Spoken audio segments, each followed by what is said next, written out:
Okay, let me see if I can talk about arange and linspace to understand the difference and how it fits with arrays. So first we're going to open up I'm already in here. Let's open up our new notebook. I'm going to click up here, rename it, range, linspace. So we're good, rename. I'm going to open up my old one. You can, oh, nope, double click.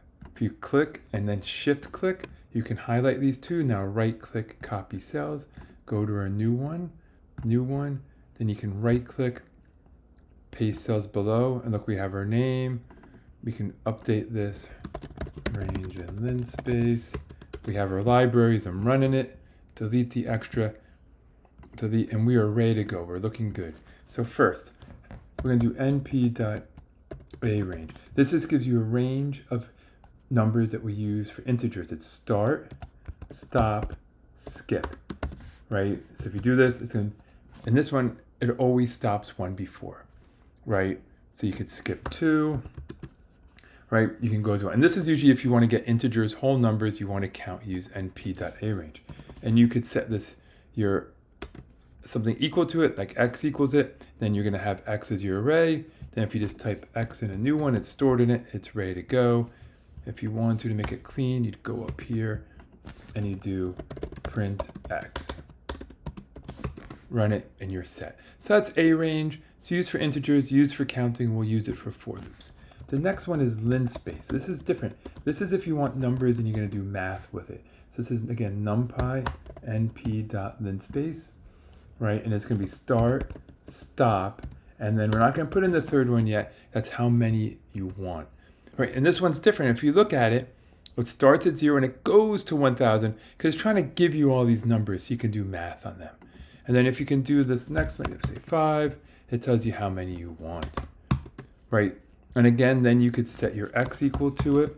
X equals np.linspace, it's in there.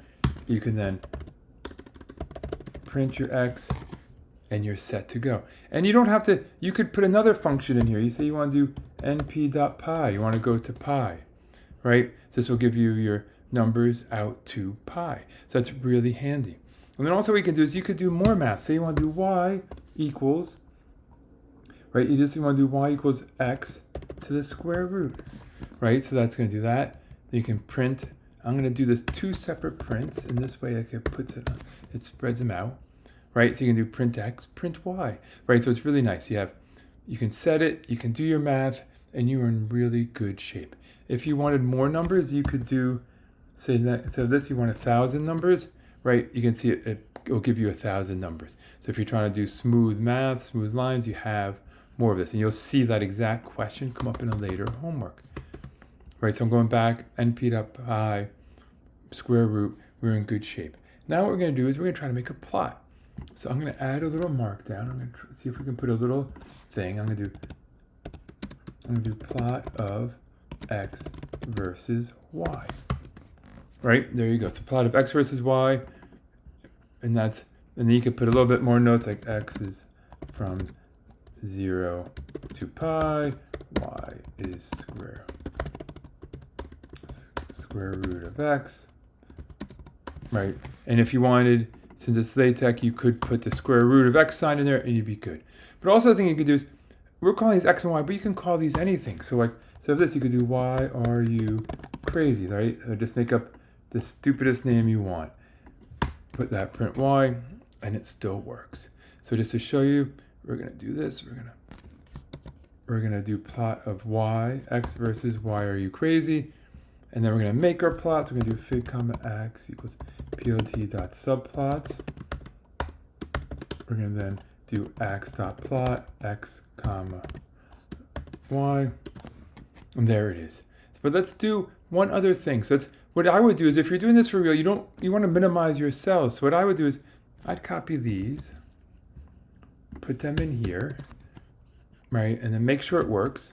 It's working. Then you can delete this cell, delete this cell, delete cells. And also now you're starting to have a little bit of a cleaner, right? We don't need this cell anymore. I'm going to delete it. So if this was your homework, things are actually starting to look clean. You can see you have like a nice clean notebook. So that's good for doing homework. So you keep it clean, you keep it looking nice.